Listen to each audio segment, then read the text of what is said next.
Hello guys, welcome to my channel. In this video, I'm gonna show you how to publish a Roblox game. It is a fast and easy tutorial.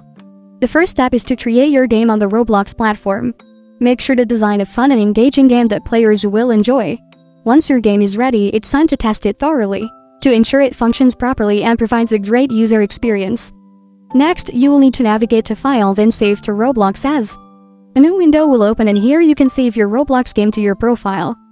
Roblox Studio will allow you to save multiple Roblox places. This means you can save your current game as a new place. Open your web and go to Roblox, go to your profile, then the Creation tab. This is where your games are stored. You can go back to your Roblox Studio and make sure your game is public by clicking on File then Publish to Roblox. Before publishing, make sure to add a compelling description and appropriate tags to help players discover your game. You can also customize the game's thumbnail and icon to make it more appealing. Remember to promote your game through social media and other channels to attract players and grow your audience. Thank you for watching. If this video was helpful, please leave a like and subscribe to my channel for more videos like this. And click on that notification bell to never miss an update.